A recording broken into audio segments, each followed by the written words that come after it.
Soya chunks ആണ് ഉണ്ടാക്കാൻ വേണ്ടിയിട്ട് പോകുന്നത്.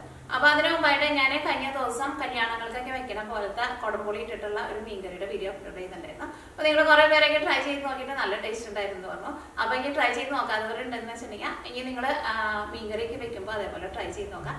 ഉറപ്പായിട്ട് നിങ്ങൾക്ക് നല്ല ഇഷ്ടം. അപ്പോൾ ഇന്നത്തെ നമ്മുടെ റെസിപ്പി സോയാ ചങ്ക്സ് വരട്ടിയിട്ട് എടുക്കുന്നത്. ചില പറയാറുണ്ട് ചിലർക്ക് സോയാ ചങ്ക്സ് കഴിക്കാൻ വേണ്ടിയിട്ട് അത്രയ്ക്ക് ഇഷ്ടമില്ല, അതിനൊരു പച്ച ടേസ്റ്റ് ഉണ്ട്. പക്ഷെ ഇതേപോലെ നിങ്ങൾ ഉണ്ടാക്കിയിട്ടുണ്ടെങ്കിൽ സോയാ ചങ്ക്സ് കഴിക്കാൻ ഇഷ്ടമില്ലാത്തവർക്കും കഴിക്കാൻ വേണ്ടിയിട്ട് നല്ല ടേസ്റ്റ് ആയിരിക്കും. ഇതിലേക്ക് നമ്മൾ വെളുത്തുള്ളി പിന്നെ പെരിഞ്ചീരകമൊക്കെ ചേർത്തിട്ടാണ് ഇത് നമ്മൾ റെഡിയാക്കിയിട്ട് എടുക്കുന്നത്. അപ്പോൾ അതുകൊണ്ട് തന്നെ അതിനൊരു പ്രത്യേക ഒരു ടേസ്റ്റ് ഉണ്ട്. പിന്നെ ഇത് നമ്മളിങ്ങനെ വരട്ടിയിട്ട് ചെറുതായിട്ട് മൊരിച്ച പോലെ എടുക്കും. അപ്പോൾ അത് കാണുമ്പോൾ തന്നെ നമുക്ക് കഴിക്കാൻ വേണ്ടിയിട്ട് തോന്നും. അപ്പോൾ വീഡിയോ ഇഷ്ടമാണെന്ന് വെച്ചിട്ടുണ്ടെങ്കിൽ വീഡിയോയുടെ അടിയിൽ ലൈക്ക് ചെയ്യുക, കമൻറ്റ്സ് ചെയ്യുക, പിന്നെ നിങ്ങളുടെ ഫ്രണ്ട്സിന് ഷെയർ ചെയ്യാൻ വേണ്ടിയിട്ട് മറക്കരുത്. അപ്പോൾ ഇനി നമുക്ക് ഒട്ടും സമയം കളയാണ്ട് തന്നെ നമ്മുടെ സോയാ ചങ്ക്സ് റെഡിയാക്കിയിട്ട് എടുക്കാം. ഇനി ഇത് റെഡിയാക്കാൻ വേണ്ട സാധനങ്ങൾ എന്തൊക്കെയാന്ന് നോക്കാം. അപ്പോൾ ഞാനിവിടെ 100 ഗ്രാം സോയാ ചങ്ക്സ് എടുത്തിട്ടുണ്ട്. ഇത് ചൂടുവെള്ളത്തിൽ ഒരു 10 മിനിറ്റ് ഒന്ന് ഇട്ട് വയ്ക്കണം. ഒരു 10 മിനിറ്റ് കഴിയുമ്പോഴേക്കും ഇതിപ്പോൾ ഭയങ്കര ഹാർഡായിട്ടാണല്ലോ ഇരിക്കുന്നത്. ഒരു 10 മിനിറ്റ് നമ്മൾ തിളച്ച വെള്ളത്തിൽ ഇട്ട് വയ്ക്കുക. അപ്പോൾ ഒരു 10 മിനിറ്റ് കഴിയുമ്പോഴേക്കും ഇത് നല്ല സോഫ്റ്റായിട്ട് വരും. അങ്ങനെ സോഫ്റ്റായിട്ട് വന്നു കഴിയുമ്പോൾ നമ്മൾ ഇതിൽ നിന്ന് വെള്ളം നന്നായിട്ട് പിഴിഞ്ഞ് കളയണം. അത് പ്രത്യേകം ശ്രദ്ധിക്കുക. അത് നമുക്ക് ഇനി ചെയ്യുമ്പോൾ കാണാം കേട്ടോ. അപ്പോൾ ഇതാണ്ട് നീക്കി വയ്ക്കാം. ഇനി ഇതിലേക്കുള്ള മസാല റെഡിയാക്കിയിട്ട് എടുക്കാൻ വേണ്ടിയിട്ട് ഞാനിവിടെ ഒരു വലിയൊരു സവോള നല്ല കനം കുറച്ചിട്ട് സ്ലൈസ് ചെയ്തെടുത്തിട്ടുണ്ട്. പിന്നെ പച്ചമുളക് വന്നാലും നിങ്ങളുടെ എരിവിനനുസരിച്ചിട്ട് എടുക്കുക. ഞാനിവിടെ ഇതേപോലത്തെ ചെറിയ ടൈപ്പ് പച്ചമുളക് ഒരു 4 പച്ചമുളകാണ് എടുത്തേക്കുന്നത്. പിന്നെ ഇഞ്ചിയും വേണം, വെളുത്തുള്ളിയും വേണം. ഇഞ്ചിയും വെളുത്തുള്ളിയും കുറച്ച് കൂടുതൽ ചേർക്കുക, അപ്പോഴായിരിക്കും നല്ല ടേസ്റ്റ് ഉണ്ടാവുക. അപ്പോൾ ഞാനിവിടെ ഇതേപോലത്തെ ഒരു വലിയ കഷ്ണം ഇഞ്ചി എടുത്തിട്ടുണ്ട്. ഒരു 18 വലിയ വെളുത്തുള്ളി എടുത്തിട്ടുണ്ട്. ഇഞ്ചിയും വെളുത്തുള്ളിയും കൂടിയിട്ട് ചതച്ചിട്ട് ചേർക്കുക. സവോള നല്ല കനം കുറച്ചിട്ട് സ്ലൈസ് ചെയ്തിട്ട് ചേർക്കുക. പിന്നെ ഞാനിവിടെ കറിവേപ്പില എടുത്തിട്ടുണ്ട്. ഇന്ന് എനിക്ക് കടയിൽ പോയപ്പോൾ അവിടെ നിന്ന് കറിവേപ്പില കിട്ടിയിട്ടുണ്ട്. പിന്നെ ഇതിലേക്ക് നമ്മൾ പുളിക്ക് വേണ്ടിയിട്ട് തക്കാളിയും ചേർക്കുന്നുണ്ട്. അപ്പോൾ എൻ്റെ തക്കാളി വലിയ തക്കാളിയായിരുന്നു. അപ്പോൾ ഞാനിവിടെ ഒരു തക്കാളിയുടെ പകുതിയാണ് എടുത്തേക്കുന്നത്. അല്ലെങ്കിൽ നമ്മുടെ നാട്ടിലേക്ക് കിട്ടുന്ന നാടൻ തക്കാളി ഉണ്ടല്ലോ, ആ തക്കാളി എന്ന് വെച്ചിട്ടുണ്ടെങ്കിൽ ഒരു തക്കാളി മതിയാവും. പിന്നെ ഇതിലേക്ക് മസാലപ്പൊടികളായിട്ട് ഞാനിവിടെ കുറച്ച് കുരുമുളക് ചതച്ചെടുത്തിട്ടുണ്ട്. ചതക്കാന്ന് വെച്ചിട്ടുണ്ടെങ്കിൽ ഭയങ്കരമായിട്ട് നൈസായിട്ട് അങ്ങോട്ട് പൊടിയാക്കിയിട്ടുമില്ല, എന്നാൽ വലിയ പീസായിട്ടും കിടക്കണില്ല, അതേപോലെയാണ് എടുത്തേക്കുന്നത്. അത് കല്ലിൽ വെച്ചിട്ടൊന്ന് ചതച്ചിട്ട് എടുക്കാൻ മിക്സിയുടെ ചെറിയ ജാറിലിട്ടിട്ട് ഒന്ന് കറക്കിയിട്ട് എടുത്താൽ മതി. പിന്നെ ഞാനിവിടെ പെരിഞ്ചീരകം പൊടിച്ചെടുത്തിട്ടുണ്ട്. പെരിഞ്ചീരകം കൂടിയിട്ട് ഇതിലേക്ക് ചേർക്കണം കേട്ടോ. അപ്പോൾ ഒരു പ്രത്യേക ഒരു ടേസ്റ്റ് കിട്ടും. അപ്പോൾ ഇതൊക്കെ ഞാൻ അതിലേക്ക് ചേർക്കുമ്പോൾ എന്തോരം ചേർക്കണമെന്നുള്ളത് പറയാം.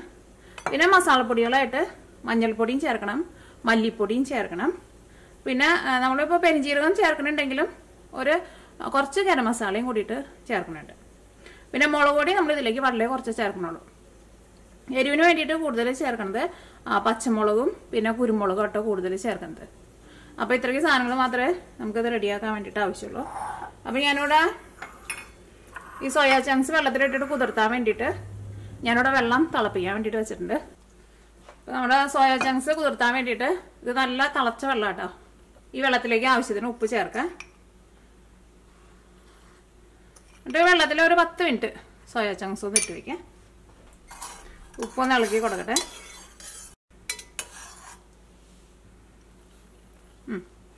വെള്ളത്തിൽ ഉപ്പ് നല്ല കറക്റ്റ് പാകമായിട്ടുണ്ട്.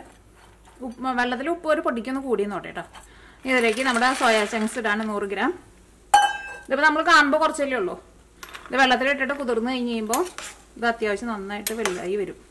ഇത് ഇട്ട വഴിക്ക് തന്നെ കണ്ട കുറച്ചും കൂടി ഒന്ന് വലുതായിട്ടുണ്ട്. ഒരു 10 മിനിറ്റ് വെള്ളത്തിലൊന്ന് ഇരിക്കട്ടെ. 10 മിനിറ്റ് കഴിഞ്ഞ് കഴിയുമ്പോൾ ഇതിൽ നിന്ന് വെള്ളം നന്നായിട്ട് പിഴിഞ്ഞ് നന്നായിട്ട് വെള്ളം കളയണം.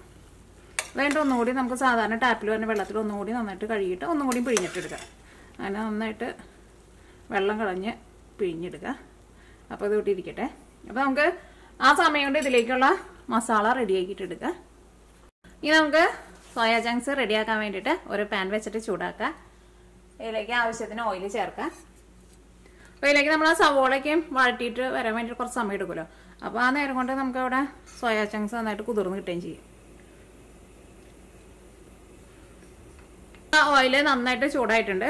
ഞാനിവിടെ ഇഞ്ചിയും വെളുത്തുള്ളി അത് ഞാനിവിടെ ചതച്ചിട്ടാണ് ചേർക്കുന്നത്. അത് ഇതിലേക്ക് ചേർക്കാം.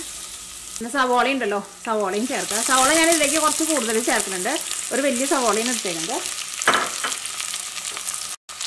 ഇതിലേക്ക് പച്ചമുളക് ചേർക്കുക. പച്ചമുളക് ഞാനിവിടെ ഇതേപോലെ 2ആയിട്ട് കീറിയിട്ടാണ് ഇടുന്നത്. അപ്പോൾ നമ്മൾ ഇതിലേക്ക് മുളക് പൊടി വളരെ കുറച്ച് ചേർക്കുള്ളൂ കേട്ടോ. ഒരു പേരിന് മാത്രം ഒരു 1/4 ടീസ്പൂണേ ചേർക്കുള്ളൂ. കാരണം പച്ചമുളകും കുരുമുളകിൻ്റെ പൊടിയും കൂടുതൽ ചേർക്കുക, അതായിരിക്കും കൂടുതൽ ടേസ്റ്റ് കൊടുക്കുക.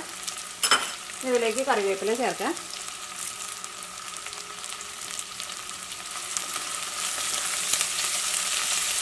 ഇതെല്ലാം കൂടിയിട്ട് നന്നായിട്ടൊന്ന് വഴറ്റിയിട്ട് എടുക്കുക.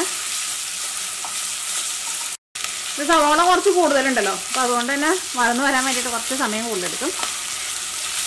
ഇപ്പോൾ നമ്മുടെ സോയാ ചങ്ക്സ് കൂടി ഇരുന്നിട്ട് നന്നായിട്ട് കുതിർന്ന് നല്ല സോഫ്റ്റായിട്ട് വന്നിട്ടുണ്ട്.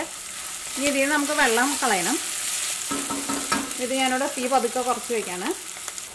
ഇപ്പോൾ നമ്മുടെ സോയാ ചങ്ക്സ് വെള്ളത്തിൽ കിടന്നിട്ട് നല്ല സോഫ്റ്റായിട്ട് വന്നിട്ടുണ്ട്. ഇനി ഞാൻ ഇതിൽ നിന്ന് വെള്ളം ഊറ്റി കളയാൻ വേണ്ടിയിട്ട് പോകണം. അപ്പോൾ ഞാനൊരു അരിപ്പയിലേക്കാണ് ഇടുന്നത്. അത് കഴിഞ്ഞിട്ട് ടാപ്പിൻ്റെ അടിയിൽ കാണിച്ചിട്ട് വെള്ളം പരിപാടി നന്നായിട്ട് ഒഴിച്ചിട്ട് ഒന്നുകൂടി നന്നായിട്ട് കഴുകും. അത് കഴിഞ്ഞിട്ട് വെള്ളം നന്നായിട്ട് പിഴിഞ്ഞ് കളഞ്ഞിട്ടാട്ടോ ഞാനിത് എടുക്കാൻ വേണ്ടിയിട്ട് പോകുന്നുണ്ട്. അങ്ങനെ നന്നായിട്ട് കഴുകിയിട്ട് എടുക്കുക. അപ്പോൾ ആ സോയാ ചങ്ക്സിൻ്റെ ഒരു പച്ച മണമൊക്കെ ഉണ്ടാവുമല്ലോ, അതൊക്കെ പോയി കിട്ടും. അപ്പോൾ നന്നായിട്ട് കഴുകിയിട്ട് വെള്ളം നന്നായിട്ട് പിഴിഞ്ഞ് കളഞ്ഞിട്ട് വേണം എടുക്കാൻ വേണ്ടിയിട്ട്. ഞാനിവിടെ ഇതിനകത്ത് ആ ചൂടുവെള്ളം കളഞ്ഞിട്ട് ടാപ്പിൻ്റെ അടിയിൽ കാണിച്ചിട്ട് ഒന്നും കൂടി വെള്ളം ഒഴിച്ചിട്ട് നന്നായിട്ടൊന്ന് കഴുകിയിട്ടുണ്ട്. ഇനി ഇതിൽ നിന്ന് വെള്ളം നന്നായിട്ട് പിഴിഞ്ഞ് കളയുക. ഇതിൻ്റെ ഉള്ളിൽ നിറച്ചും വെള്ളമായിരിക്കും. ഇതിങ്ങനെ ഒരു സ്പോഞ്ച് പോലെ ഇരിക്കുക, നിറച്ചും വെള്ളമായിരിക്കും. ആ വെള്ളം നന്നായിട്ട് പിഴിഞ്ഞ് കളയണം. അല്ലെങ്കിൽ ഇത് പിഴിഞ്ഞ് കളയുന്നത് നമ്മൾ മാറ്റി വയ്ക്കണം കേട്ടോ. വെള്ളം നന്നായിട്ട് പിഴിഞ്ഞ് കളഞ്ഞില്ല എന്ന് വെച്ചിട്ടുണ്ടെങ്കിൽ ഇതിൻ്റെ ഉള്ളിലേക്ക് മസാലയൊന്നും പിടിക്കില്ലല്ലോ. നമ്മുടെ സവോളയ്ക്ക് നല്ല സോഫ്റ്റായിട്ട് വന്നിട്ടുണ്ട്. ഇനി ഇതിലേക്ക് നമുക്ക് മസാലപ്പൊടികളൊക്കെ ചേർക്കാം. ഫസ്റ്റ് മഞ്ഞൾപ്പൊടി ചേർക്കാം. മഞ്ഞൾപ്പൊടി ഞാൻ ഇതിലേക്ക് 1/2 ടേബിൾ സ്പൂണാണ് ചേർക്കുന്നത്. ഈ മഞ്ഞൾപ്പൊടി ഇതിനകത്ത് കിടന്നിട്ട് നന്നായിട്ട് മുരിയട്ടെ. അപ്പോൾ ആ മഞ്ഞൾപ്പൊടി ഇതിനകത്ത് കിടന്നിട്ട് നന്നായിട്ട് മുരിഞ്ഞിട്ടുണ്ട്. ഇനി ഇതിലേക്ക് മല്ലിപ്പൊടി ചേർക്കാം. മല്ലിപ്പൊടി ഞാൻ ഇതിലേക്ക് 1 ടേബിൾ സ്പൂണാണ് ചേർക്കുന്നത്. ഇത് ഞാനിവിടെ ഫ്രഷായിട്ട് പൊടിച്ചെടുത്ത മല്ലിപ്പൊടി കേട്ടോ. ഇതേപോലെ ടേബിൾ സ്പൂണിൽ ഇങ്ങനെ നിറച്ചെടുക്കുന്നുണ്ട്. ഈ മല്ലിപ്പൊടി ഇതിനകത്ത് കിടന്നിട്ട് നന്നായിട്ട് മുരിയണം. തീ ഒരുപാട് കൂട്ടി വയ്ക്കണ്ടേ. നമ്മുടെ മല്ലിപ്പൊടി ഇതിനകത്ത് കിടന്നിട്ട് നന്നായിട്ട് മുരിഞ്ഞിട്ടുണ്ട്. ഇതിലേക്ക് മുളക് പൊടി ചേർക്കാം.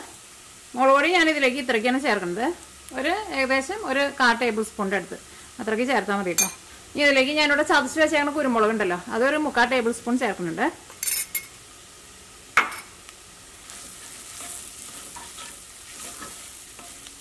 ഇനി ഇതിലേക്ക് നമുക്ക് മസാലപ്പൊടികളായിട്ട് പെരിഞ്ചീരകവും പൊടിച്ചതും ചേർക്കണം, ഗരം മസാലയും ചേർക്കണം. നമ്മുടെ എല്ലാ മസാലപ്പൊടികളും നന്നായിട്ട് മുരിഞ്ഞിട്ടുണ്ട്. സവോളയൊക്കെ ആയിരുന്നാലും നല്ല സോഫ്റ്റായിട്ട് വന്നിട്ടുണ്ട്. ഇനി ഇതിലേക്ക് നമുക്ക് തക്കാളി ചേർക്കാം.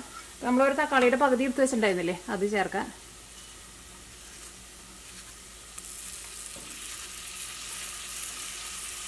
അതുപോലെ കുറച്ച് വലിയ പീസായാലും കുഴപ്പമില്ല, ഇങ്ങനെ കനം കുറച്ചിട്ടാണ് കട്ട് ചെയ്തിട്ടാൽ മതി.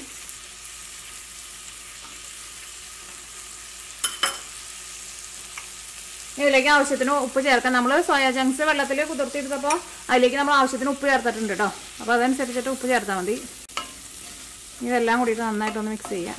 ഇനി തീ പതുക്കെ ഒന്ന് കുറച്ചിട്ട് ഒന്ന് മൂടി വയ്ക്കാം. ഞാനിപ്പോൾ ഓൾറെഡി മസാലയൊക്കെ ഇട്ട സമയത്ത് തീ കുറച്ച് വെച്ചിട്ടുണ്ട്. ഈ തക്കാളി ഒന്ന് വെന്ത് നല്ല സോഫ്റ്റായിട്ട് വരണം.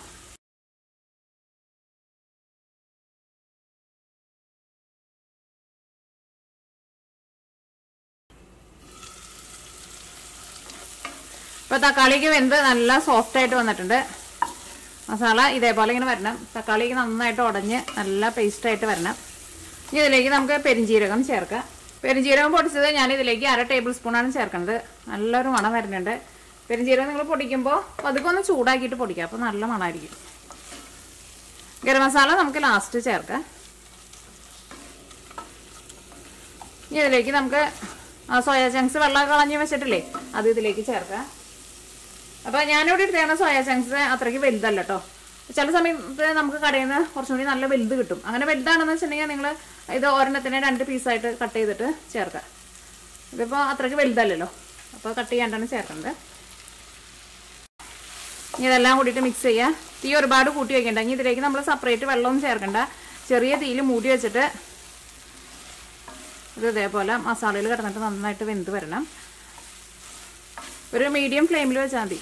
ഇതിൻ്റെ ഇടയ്ക്ക് ഒന്ന് ഇളക്കി കൊടുത്താൽ മതി. ഒട്ടും വെള്ളം ചേർക്കണ്ട കേട്ടോ. വെള്ളം ചേർത്തിട്ടുണ്ടെങ്കിൽ ഇതിൻ്റെ ഉള്ളിലേക്ക് വെള്ളം പെട്ടെന്ന് അങ്ങോട്ട് ഈ സോയാ ചങ്ക്സിൻ്റെ ഉള്ളിലേക്ക് അങ്ങോട്ട് പിടിക്കും. അപ്പോൾ ഒരു പച്ച ടേസ്റ്റ് വരും. ഇനി ഞാനിവിടെ എൻ്റെ വലിയ ബർണറാണ്, അപ്പോൾ ഞാനിവിടെ ഒരു ലോ ഫ്ലെയിമിൽ വെച്ചിട്ടാട്ടോ മൂടി വയ്ക്കുന്നത്. മൂടി വയ്ക്കിട്ട് ഇടയ്ക്ക് നമുക്കൊന്ന് ഇളക്കിയിട്ട് കൊടുക്കാം. അപ്പോൾ നമ്മളിതോടെ മൂടി വെച്ചിട്ട് ഒരു 10 മിനിറ്റ് ആയിട്ടുണ്ടായിരുന്നു. ഇടയ്ക്ക് ഞാനിവിടെ ഒരു 2 വട്ടം ഇളക്കി കൊടുത്തിട്ടുണ്ടായിരുന്നു. അപ്പോൾ ഇതിൻ്റെ ഉള്ളിലേക്ക് മസാലയ്ക്ക് നന്നായിട്ട് പിടിച്ചിട്ടുണ്ട്. ഇനി ഇതൊന്നും കൂടി മൊരിഞ്ഞ് വരണമെന്ന് വെച്ചിട്ടുണ്ടെങ്കിൽ ഇനി ഇത് നമ്മൾ മൂടി വയ്ക്കേണ്ടത്. ഇത് തുറന്ന് വെച്ചിട്ട് ഒരു 15 മിനിറ്റ് കൂടി തീ നന്നായിട്ട് കുറച്ചിട്ട് വെക്കാം. അപ്പോൾ ഇത് ഞാനിവിടെ ഒരു മീഡിയം ഫ്ലെയിമിൽ ഇനി തുറന്ന് വെക്കുകയാണ്. അപ്പോൾ അതൊന്നും കൂടി ഒന്ന് ചെറുതായിട്ടൊന്ന് മുരിഞ്ഞ പോലെ വരും. ഇനി അത് ഈ മസാലയ്ക്ക് ഒന്ന് മുരിയുകയും ചെയ്യും. അപ്പോൾ കുറച്ചും കൂടി നല്ല ടേസ്റ്റ് ഉണ്ടാവും. അപ്പോൾ ഇനി മൂടി വയ്ക്കണില്ല, തുറന്ന് വയ്ക്കുകയാണ്. ഇടയ്ക്ക് നമുക്കൊന്ന് ഇളക്കി കൊടുക്കുകയും ചെയ്യാം. ഇതിലേക്ക് ഗരം മസാല ചേർക്കാം. ഗരം മസാല ഞാൻ ഇതിലേക്ക് വളരെ കുറച്ചേ ചേർക്കുള്ളൂ, കാരണം നമ്മൾ പെരുംജീരകം നന്നായിട്ട് ചേർത്തിട്ടുണ്ടല്ലോ. അപ്പോൾ ഒരു മണത്തിന് വേണ്ടിയിട്ട് മാത്രം ചേർത്താൽ മതി ഗരം മസാല. ഇതൊന്നും കൂടി നന്നായിട്ട് മുരിഞ്ഞ് വരട്ടെ. അപ്പോൾ അത് ഉപ്പൊക്കെ നല്ല കറക്റ്റ് പാകമായിട്ടുണ്ട്. ഞാൻ നേരത്തെ ടേസ്റ്റ് നോക്കിയിട്ടുണ്ടായിരുന്നു. ഉപ്പൊക്കെ നല്ല കറക്റ്റ് പാകമായിട്ടുണ്ട്. ഒന്നും കൂടി ഒന്ന് മുരിഞ്ഞ് വരണം.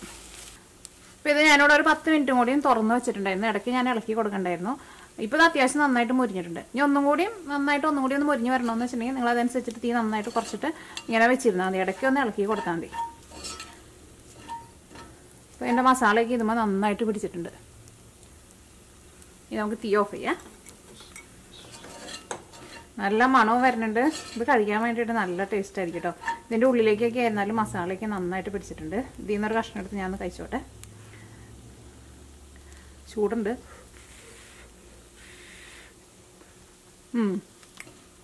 ശരിക്കും നമ്മൾ ബീഫൊക്കെ കഴിക്കുന്ന ഒരു ടേസ്റ്റ് ഉണ്ട്. ഇതിലേക്ക് നമ്മൾ പെരുംജീരകമൊക്കെ ചേർത്തിട്ടുണ്ടായിരുന്നല്ലോ. നല്ല ടേസ്റ്റ് ഉണ്ട്. അതിൻ്റെ ഉള്ളിലേക്ക് ആയിരുന്നാലും നമ്മൾ കടിക്കുമ്പോഴായിരുന്നാലും നല്ല മസാലയുടെ ടേസ്റ്റ്, നല്ല എരിവൊക്കെ വരുന്നുണ്ട്. നല്ല ടേസ്റ്റ് ഉണ്ട് കേട്ടോ. ഇതേപോലെ ഇങ്ങനെ മൊരിച്ചിട്ട് എടുക്കണം, അപ്പോഴായിരിക്കും നല്ല ടേസ്റ്റ് ഉണ്ടാവുക. അല്ലെങ്കിൽ ആ മസാലയ്ക്കാണ്ട് മൊരിഞ്ഞില്ല എന്ന് വെച്ചിട്ടുണ്ടെങ്കിൽ അത്രയ്ക്കാണ് ടേസ്റ്റ് ഉണ്ടാവില്ല. ഇതിപ്പോൾ നല്ല ടേസ്റ്റ് ആയിട്ടുണ്ട്. ഞാനിവിടെ തീ ഓഫ് ചെയ്യണം.